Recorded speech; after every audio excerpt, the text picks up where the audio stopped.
Safe. அப்படி யார் கூட வேணாலும் பேசிக்கலாம். டேட்டிங்கை மீறி இப்போ வேற என்னென்னமோ பண்ணிக்கலாம் அப்படிங்கிற மாதிரிலாம் பேசுகிறாங்க. வெக்கமா இல்லை உங்களுக்கு? ஏன் எங்கள் பிள்ளைங்கள இதுக்குள்ளே வா செக்யூருங்கிற, நீ எப்படி எனக்கு பத்திரம் போட்டு தருவியா? முதல்ல அந்த ஆப்பை கண்டுபிடிச்சவன பக்கத்தில் வச்சுருந்தீங்கன்னா அது தேவையா தேவையில்லைன்னு சொல்லிடலாம். இது வந்து கேடு அப்படிங்கிறது அந்த கண்டுபிடிச்சவனுக்கே தெரியும். ஆனால் அதை வந்து அவன் ஃபோக்கஸ் பண்ணுறான்னா ஒன்லி ஃபார் மணி. பான் வீடியோ வந்துட்டு ஒரு ஒரு இத்தனை ஏஜில் தான் பார்க்கணும்னு சொல்லி லிமிட்டட் இருந்தது. இன்றைக்கி வந்து நீ சோசியல் மீடியாவே பான் வீடியோ மாற்றிட்டீங்க. நீ வேற இங்கே அதுலலாம் போக வேண்டாம், நான் எல்லாத்தையும் காமிக்கிறேன் பாருங்கிற மாதிரி எல்லாரும் வந்துட்டாங்க. சட்டதிட்டங்கள் சரியாக இல்லாமல் நம்மளே நம்மளை பாதுகாத்துக்கணுங்கிறது சாத்தியக்கூறு இல்லாத ஒரு விஷயம். ஃப்ரெண்ட் ஆப் யாரு கூட வேணாலும் பேசலாம் அப்படின்னு சொல்லிட்டு இந்த ஆப்ஸ் மூலமா நிறைய தவறுகள் நடந்துட்டு இருக்கு. அதை நீங்க எப்படி பாக்குறீங்க? ஆப்பை வெளியே விட்டவனுக்கு என்ன தேவை? பணம் தான். எவன் நாசமா போனா என்ன, சீரழிஞ்சு அவனுக்கு பிரச்சனை இல்லை. பொதுமக்களை வந்து இதுக்கான உபயோகிக்கும் பொருளா நினைச்சுதான் இந்த ஆப்பை கொண்டு வந்து கொடுக்குறான். இது அப்படி பண்ணிடலாம், என் குழந்தைய ஃபோனு தராமல் வச்சுக்கலாம், சைல்டு ஆப்பை போட்டு வச்சுக்கலாம். அதெல்லாம் தாண்டி கடந்து வந்து ரொம்ப நாள் ஆச்சு. வணக்கம் மேம். வணக்கம். ஸோ தொடர்ந்து நிறைய விஷயங்கள் மக்களுக்கு ரொம்ப தெளிவாக எடுத்து சொல்லிட்டு இருக்கோம். இதுல ஒரு முக்கியமான விஷயம் பத்தி தான் பேச போறேன். Friend app. இந்த ஃப்ரெண்ட் ஆப்ல வந்து நீங்க ஃப்ரெண்ட் ஆயிக்கலாம், யாரு கூட வேணாலும் பேசலாம் அப்படின்னு சொல்லிட்டு இந்த ஆப்ஸ் மூலமா நிறைய விஷயங்கள், நிறைய தவறுகள் நடந்துட்டு இருக்கு. அதை நீங்க எப்படி பாக்குறீங்க? இப்படி பாக்குறேங்கிறத விட ஐயோ அது தேவைதானா ஃப்ரெண்ட் ஆப்னு? முதல்ல அந்த ஆப்பை கண்டுபிடிச்சவன பக்கத்தில் வச்சுருந்தீங்கன்னா அது தேவையா தேவையில்லைன்னு சொல்லிடலாம். ஏன் இந்த மாதிரி ஒரு சமூக கேடுகளை வந்து பிரதிபலிக்கிறாங்க? இது வந்து கேடு அப்படிங்கிறது அந்த கண்டுபிடிச்சவனுக்கே தெரியும். ஆனால் அதை வந்து அவன் ஃபோக்கஸ் பண்ணுறான்னா ஒன்லி ஃபார் மணி. இந்த ஆப்புக்குள்ளே, அதாவது ஃப்ரெண்ட் ஆப், நிறைய ஆப் இருக்குது, நீங்கள் அது ஒரு பேர் மட்டும் சொல்கிறீங்க. இந்த ஆப்புக்குள்ளே வாங்க, அது இன்ஃப்ளூயன்சர் சொல்கிறத பார்க்கணுமே. செக்யூர், சேஃப், அப்படி யார் கூட வேணாலும் பேசிக்கலாம். டேட்டிங்கை மீறி இப்போ வேற என்னென்னமோ பண்ணிக்கலாம் அப்படிங்கிற மாதிரிலாம் பேசுகிறாங்க. வெக்கமா இல்லை உங்களுக்கு? பேசுகிற நீங்கள் வந்து யாரு கூட வேணாலும் போய்க்கோங்க, எங்களுக்கு அதை பற்றி கவலை இல்லை. ஏன் எங்கள் பிள்ளைங்கள இதுக்குள்ளே வா செக்யூருங்கிற, நீ எப்படி எனக்கு பத்திரம் போட்டு தருவியா? என் பிள்ளை சேஃபாக இருக்குன்னு பத்திரம் போட்டு தருவியா? இல்லை அந்த அந்த பக்கம் இருக்கிறவன் சேஃப்னு சொல்லி நீ எனக்கு தர முடியுமா? அப்போ எதுவுமே நீ எப்படி அக்யூரேட்டாக சொல்கிற? ஆதார் கார்டு வாங்குறியா, இன்னார் தான் இங்கே தான் இருக்கான்னு? அப்போது உனக்கு பணத்துக்காக யார் லைஃப்பை வேணாலும் கெடுக்கலான்னு உனக்கு யார் சொன்னது? எப்படி நீ இதை கொண்டு வரலாம்? என்னோட கேள்வி. ஒரு நாள் நீ சிக்குவ, அன்னைக்கு நீ மொத்தமா உள்ள போவங்கிறது இந்த ஆப்புக்கு வந்து ஒரு முழுக்க முழுக்க நான் என்ன சொல்றேன்னா, இந்த மாதிரி ஒரு ஆப் வருது, இந்த மாதிரி சீர்கேடு நடக்குது அப்படின்னு வரப்போ, இது அரசு வந்து இந்த இதுக்குன்னு ஒரு பார்வையாளரை நியமிச்சா என்ன? இப்போ சோசியல் மீடியால தான் அதிகமான தவறுகள் நடக்குதுமா. கொலையிலேருந்து, கற்பழிப்புலேருந்து எல்லாமே அதுக்குள்ள வந்து வருது. நீங்க வந்து அது நீங்க உள்ள போனீங்கன்னா, இன்னும் நிறைய இன்டீரியரா உள்ள போனீங்கன்னா, நாசமா போற பாதி பேரோட லைஃப் அதுல இருந்து தான் ஸ்டார்ட் ஆகுது. இப்போ அத நீங்க தடுக்கணும் அப்படிங்கிறப்போ என்ன பண்ணணும்? அதாவது பேசிக்கா இப்படிதான் நம்ம நாடு, இப்படிதான் அப்படிங்கிறத விட, இதெல்லாம் நம்மளோட சின்ன சின்ன விஷயமா நம்ம பார்க்குறோம். நாளும் கடந்து போற ஒரு விஷயமா பார்க்குறோம். நோ! வாழ்வியலே இவ்வளவுதான். இதுக்குள்ள தான் இருக்கணும். இப்படிதான் எல்லாம் வரும். ஆனா நம்ம இத தடுத்து நிறுத்தணும். தண்ணி காட்டாற்று வெள்ளம் வருதுன்னா, அணை போடுறோம் பார்த்தீங்களா? லிமிட்டெட் தானே தண்ணி விடுறோம். ஏன் அந்த ஃபோக்கஸ எல்லா விஷயத்துலயும் கொண்டு வர மாட்டேங்கிறாங்க? எல்லா விஷயத்துக்கும் எனக்கு அணை வேணும். தடுப்புங்கிற ஒரு இடத்த நீ நிறுத்து. இப்ப இந்த ஆப் வருதுன்னா, யார் வேணாலும் பண்ண முடியாதும்மா. ஒரு ரிக்வெஸ்ட் போணும். அப்ப எங்களோட இதுலருந்து இது வருது அப்படின்னா, இத தடுப்பு சட்டம் ஏன் இல்ல? இப்போ பெரிய ஒரு அதிகாரி வீட்லயோ, இல்ல ஒரு அரசியல்வாதி வீட்லயோ இந்த மாரி நடந்துட்டா, இந்த மாரி அது வந்து ஒரு இஷ்யூவா மாறுச்சுன்னா, அது ரொம்ப பிரபலமா பேசப்படுது. அதுக்கான ஆக்ஷன்கள் உடனே எடுக்கப்படுது. பொதுமக்களுடைய பிரச்சனைகள் வந்து உங்களுக்கு என்ன தூசு தட்டுற மாரி விஷயமா? ஒரு நாள் செய்தி தான். அது ஒரு நாள் செய்தி. ஒரு நாள் செய்தி கூட இல்ல, தூசு தட்டிட்டு போயிடுறீங்க. அப்போ ஓட்டுக்காக வந்து கை கூப்புற நீங்க, ஏன் இந்த மாரி விஷயத்த ஊதி விட்டுட்டு போனா, அப்ப 2க்கு டிஃபரன்சியேஷன் பார்த்து நாளைக்கு உங்கள என்ன வேணா நாங்களும் கேள்வி கேட்கலாம். ஆனா அதுக்கு முன்னாடி எங்க வாழ்க்கைய நாசம் பண்ணிட்டு, இப்படி ஒரு சில ஆப்புகள் வர்றத தடுக்கிறதுக்கு என்ன பண்ணியிருக்கீங்க? ஓகே. இப்ப நீங்க சொன்ன சில விஷயங்கள்ல வச்சு நான் கேட்கிறேன். ஃப்ரெண்ட் ஆப் அப்படிங்கிறத வந்து வெளிய வந்துட்டு ஃப்ரெண்ட் ஆப் இருக்கு, வாங்க பழகலாம் அப்படின்னு சொல்லிட்டு கூப்பிடுறாங்க. அதை தவிர்த்து பாலியல் ரீதியாக செக்ஸ் நிறைய விஷயங்கள் இருக்கு மேம். நிறைய இதுக்குமே ஆப்ஸ் இருக்கு.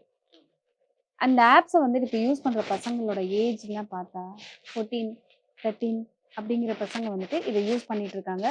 அதுவும் இந்த ஒரு பக்கம் செயல்பட்டுட்டு தான் இருக்கு. ஒரு மாதிரி சமூகத்துல நிறைய விஷயங்கள் வந்துட்டு என்கரேஜ் பண்றாங்க. இந்த மாதிரியான விஷயங்கள என்கரேஜ் பண்ணி, இதெல்லாம் யூஸ் பண்ணா ஒரு கெத்து அப்படிங்கிற மாரி நெறைய பேர் யூஸ் பண்ணிட்டு இருக்காங்க. அத எப்படி பார்க்குறீங்க? அ கெத்துங்கிறத விட நாம அப்படி சொல்ல முடியாதுடா.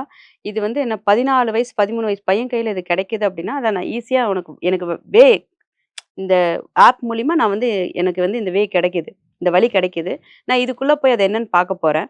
பார்க்குறப்ப எனக்கு என்ன அந்த டைம்ல எனக்கு சுவாரஸ்யமா தெரியறதுனால, நான் வந்து அதில வந்து ரூ. 10 சப்ஸ்கிரைபர், ரூ. 20 சப்ஸ்கிரைபர் எனக்கு பெரிய விஷயமா இல்ல. குழந்தைங்க மத்தியில. அப்ப இத ஃபோக்கஸ் பண்றப்ப என்ன ஆகும்னா, அவன் மனநிலை வந்து படிப்புல இருக்காது. மத்த தாட்ல இருக்காது. அதையே நோக்கி போகும். அவனுக்கு அதாவது அந்த ஆப்ப வெளிய விட்டவனுக்கு என்ன தேவை? பணம் தான். எவன் நாசமா போனா என்ன? சீரழிஞ்சா அவனுக்கு பிரச்சனை இல்ல. இதான் சொல்ல அவன் வீட்ல வர்ற பாதிப்பு வந்தா மட்டும் தான் இதுக்கான விஷயங்களையும், சொல்யூஷனையும் எடுக்கிறானே ஒழிய, பொதுமக்கள வந்து இதுக்கான உபயோகிக்கும் பொருளா நெனச்சு தான் இந்த ஆப்ப கொண்டு வந்து குடுக்குறான். நம்ம இதுல குழந்தைங்கள பாதுகாக்க முடியுமான்னா, சத்தியமா முடியாது. பேசலாம். இது அப்படி பண்ணிடலாம். என் குழந்தைய ஃபோனு தராம வச்சுக்கலாம். சைல்டு ஆப் போட்டு வச்சுக்கலாம். அதெல்லாம் தாண்டி கடந்து வந்து ரொம்ப நாள் ஆச்சு. சைல்டா போட்டாலும் வந்துரும் மேம் அதெல்லாம்.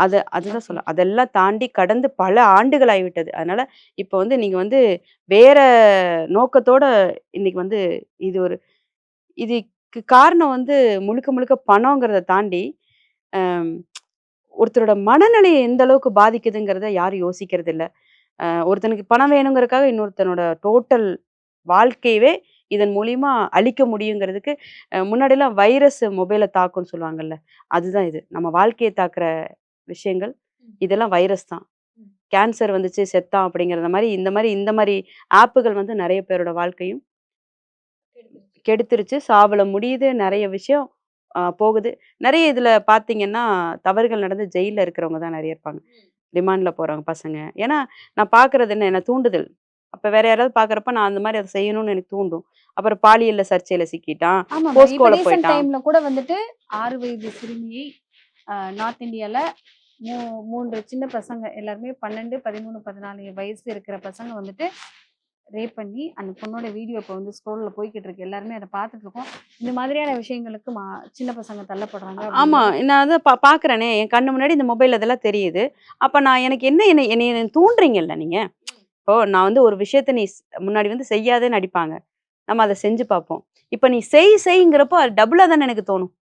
இப்ப நான் உனக்கு வந்து இது வந்து எந்த கட்டத்துல எனக்கு வேணுங்கிறத தாண்டி, இன்னைக்கு எல்லா கட்டத்திலயும் நீ பார்க்குற மாரி எனக்கு கொண்டு வந்துட்ட. இப்போ பான் வீடியோ வந்துட்டு ஒரு ஒரு இத்தன ஏஜ்ல தான் பார்க்கணும்னு சொல்லி இருந்ததுமா. லிமிட்டட் இருந்தது. லிமிட்டட் இருந்தது. இன்னைக்கு வந்து நீ சோசியல் மீடியாவே பான் வீடியோ மாத்திட்டீங்களே! நீ வேற அதுலலாம் வேண்டாம். நான் எல்லாத்தையும் காமிக்கிறேன் பாருங்கிற மாரி எல்லாரும் வந்துட்டாங்க. பார்க்குறாங்க குழந்தைங்க. குழந்தைங்கள நீங்க தடுக்கவே முடியாது. இதுக்கு எல்லாத்துக்கும் முழுக்க முழுக்க செய்ய வேண்டிய ஒரே விஷயம், இந்த மாரி ஒரு வருது, இந்த மாரி ஒரு சில விஷயங்கள் நடக்குதுனாலே, அப்ப கொஞ்சம் சர்ச்சிங் பண்ணணும். அரசு சார்ந்து நம்மளுக்கு ஒரு துணை கண்டிப்பா இந்த தேவை. விஷயத்துக்கு. இந்த விஷயம் வந்து ஏன்னா இது அரசு இல்லாம, சட்டதிட்டங்கள் சரியா இல்லாம, நம்மளே நம்மள பாதுகாத்துக்கணுங்கிறது சாத்தியக்கூறு இல்லாத ஒரு விஷயம். ஓகே. மேம் இதுல ஒரு விஷயம் கேட்கிறேன் மேம். இந்த மொபைல் யூஸ் பண்ணிட்டு அவங்க ஒரு விஷயத்துக்கு ஈவன் ஒரு கேமா இருக்கட்டும், வாட்டெவர் இந்த மாதிரியான ஆப்ஸா இருக்கட்டும். அதுக்கு அடிக்ட் ஆயிடுறாங்கன்னா, அவங்களோட வீட்ல எல்லார் கூடயும் பேசிக்கிறது குறைஞ்சு போயிருது. அவங்க மனசுக்குள்ள என்ன இருக்கு, என்ன யோசிக்கிறாங்க அப்படிங்கிறத ஷேர் பண்ணிக்கிறதும் குறைஞ்சு போயிருக்கு. என்ன மேம் அத அத எப்படி பார்க்குறீங்க மேம்? அது என்ன நினைக்கிறீங்க? இது எனக்கு ஒரு ஒரு 2 வருஷத்துக்கு முன்னாடி இந்த விஷயமா ஒருத்தவங்க கவுன்சிலிங் வந்திருந்தாங்க. அவங்களுக்கு நான் பகிரப்பட்ட ஒரு விஷயத்த சொல்றேன். இந்த மாரி ஒரு குழந்தை என்ன ஆயிடுச்சுன்னா, அவங்க டோட்டலி ஃப்ரெண்ட்ஸ் அதாவது மொபைல் சார்ந்த விஷயம்ல ஃப்ரெண்ட்ஸுங்களோட ஒரு ஒரு பர்ட்டிகுலர் ஒரு 14, 15 வயசு பொண்ணு. ஃப்ரெண்ட்ஸுங்களோட சேர்ந்துட்டு அந்த ஃப்ரெண்ட்ஸுங்க மட்டும் தான் லைஃப்ங்கிற மாரி மைண்ட்ல வச்சுட்டு, வீட்ல வந்து அவங்க அம்மாவ ஒரு கடிச்சு விழுகிறது. அ ஒரு மாரி அ அந்த பொண்ணு வந்து பிஹேவியரே வந்து அம்மா, அப்பாலாம் வந்து அப்பாற்பட்டவங்க. ஓகே. ஃப்ரெண்ட்ஸ் தான் எல்லாம். தூக்கி எறிஞ்சு ஆமா. பேசுறது. சாப்பிடுறியான்னு கேட்டா, இல்ல. அ பாத்துக்கலாம். சாப்பிடுறேன். ஒரு மாரி பேசுறது. அவங்க அம்மாக்கு அதுல என்ன ஏன் இவ இப்படி ஆயிட்டா? அப்படிங்கிற மாரி தான். ஆனா அவங்க ஃப்ரெண்ட்ஸ் வந்தா ஜாலியா பேசுறாங்க. டோட்டலா வேற ஒரு அ பெர்சனா மாறிர்றாங்க. அப்ப இது என்ன ஆயிடுதுன்னா, அப்ப அவங்கள பொறுத்தவரைக்கும் அதான் இந்த மொபைல் இதெல்லாம் வந்து ஒரு போதையா மைண்ட்ல செட் பண்ணிக்கிறாங்க. இதுதான் நம்மளுக்கு கெரியர். அது கெரியர்ன்னு கூட சொல்ல மாட்டேன். அவங்களா இருந்தா அவங்களோட மனசு ஹேப்பியா இருக்கு. இவங்கெல்லாம் வந்து ஒரு எதிரி மாரி கிரியேட் பண்றாங்க. இன்னொரு மனநிலைய உருவாக்குறாங்க. இதுக்கு வந்து அவங்க அம்மா அழறாங்க. எதுக்கு இப்படி என் பாப்பா மாறுனான்னு தெரியல. என்ன ரீசன்னு தெரியல அப்டின்னா, நான் சொன்னேன், "வீட்ல அவள எதுவும் திட்டுவீங்களா? அதிகப்படியான எதுவும் அவளுக்கு வேலை ஏதாவது சொல்லுவீங்களா?" "இல்லங்க, நல்லா பார்த்துக்குவோம், செஞ்சுக்குவோம்." அப்போ அவளோட மனநிலைன்னா அந்த 10 பெண்களோட பேசுறப்போ, "ஏ எங்க அம்மா இப்படிதாண்டி, எங்க அம்மா அப்படித்தாண்டி" அப்படிங்கிறப்போ, அப்ப அவ வந்து தன்னோட அம்மாவ வந்து அந்த இடத்துக்கு கொண்டு போறா. இது வந்து எப்படின்னா, ஒரு எப்படி சொல்றது? இது ஒரு சைக்காட்ரிஸ்ட்டா பார்த்தா அது வேற மாரி. ஆனா நம்ம வந்து குழந்தைங்க கிட்ட கொஞ்சம் மிங்கிள் ஆகணும். ஆ இவங்க வந்து என்னன்னா, வேலை பளுக்கள்ல குழந்தைய கொஞ்சம் கேர் இல்லாம பார்த்துக்கன்னா, ரொம்ப அந்யோன்யமா இல்லாம இருந்திருக்காங்க. மத்தபடி பார்க்குறது எல்லாமே பார்த்துருக்காங்க. அப்ப நான் என்ன சொன்னேன், "நீங்க ஏன் அத மிஸ் பண்ணீங்கன்னா?" "இல்ல அவ பாட்டுல வேலை பண்ணுவா, செய்வா." அப்ப பார்த்தீங்களா, தனிமை வந்து அப்ப அவள எங்க கொண்டு போய் சேர்த்துருக்கு அப்படிங்கிற மாரி கொண்டு போயிட்டு, அந்த பொண்ண அப்புறம் உட்கார வச்சு பேசினா, "நான் இல்ல ஆன்டி நான் நார்மலா தான் இருக்கேன். ஒண்ணும் இல்ல." அப்புறம் நான், "இங்க வா தங்கம். நீ வந்து உன் அம்மா வேணும், வேண்டாங்கிறது அப்பாற்பட்டது. நீ இத்தன ஃப்ரெண்ட்ஸ் வீட்ல போய் உனக்கு எல்லாரையும் புடிக்குமான்னா?" "ரொம்ப பிடிக்கும்." அப்படின்னா. ஆனா, அந்த டீம்ல நான் ஒரு விஷயம் ஏன்னா நான் வந்து எப்பயுமே நான் அதிகப்படியா படிக்கல. அத முன்னெடுத்து சொல்லிடுறேன். நம்ம வந்து எப்பயுமே பேசிக் லைஃப்ல என்ன நடந்துச்சோ, அத பார்த்து தான் நம்ம ஒவ்வொரு விஷயமும் கத்துக்கிட்டு அனுபவம் வந்துட்டுருக்கோம். தான். எஸ். அப்ப நான் என்ன சொன்னேன், "உனக்கு அனுபவம் வேணும்டா" அப்படின்னு சொல்லிட்டு, அந்த 10 பேரோட ஃப்ரெண்ட்ஸ் வீட்லயும் போய் 2, 2 நாள் இருந்துட்டு வான்னேன். இது வந்து எப்பயுமே நம்ம வந்து அ எக்ஸ்பெரிமெண்ட் பண்ணி தான் பண்றது. ஏன்னா லைவ் நம்ம வந்து கிளாஸ் எல்லாம் எடுத்து, இப்படி பண்ணு, அப்படி பண்ணுன்னு கட்டம் போட்டெல்லாம் காமிக்க முடியாதுன்னு சொல்லிட்டு, "போய் இருந்துட்டு வா" அப்படின்னேன்.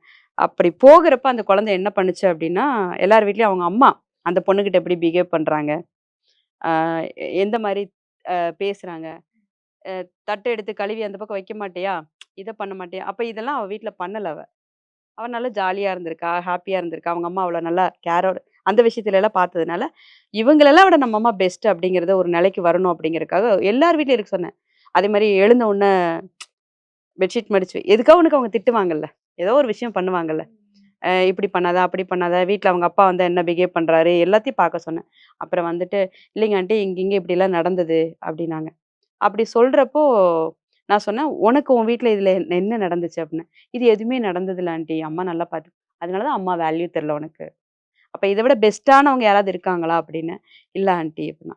அப்ப இதுலருந்து என்ன பண்ணோம் அப்டின்னு கேட்டதுப்ப நான் சொன்னேன், மார்னிங் எழுந்ததுலருந்து உனக்கு சில விஷயங்கள்லாம் நான் சொல்லி தரேன். அத ஃபாலோ பண்ணு. அப்புறம் அம்மாகிட்ட இப்டி நீ பிஹேவ் பண்ணக்கூடாது. அப்படி நீ பிஹேவ் பண்ற மாரி இருந்துச்சுன்னா, நாளைக்கு வந்து உன்னோட ஃப்ரெண்ட்ஸுகிட்டயும் நீ இத பிஹேவ் பண்ணுவேன்னு சொன்னோனே, அத கொஞ்சம் கொஞ்சமா மாத்த ஆரம்பிச்சா. இப்படிதான் நான் எடுத்துட்டு போனேன். அப்ப இந்த மாரி விஷயங்களுக்கு நம்ம வந்து ரியாலிட்டிய வந்து ஃபேஸ் பண்ணி எடுத்துட்டு போ வேண்டியது இருக்கு. கண்டிப்பா.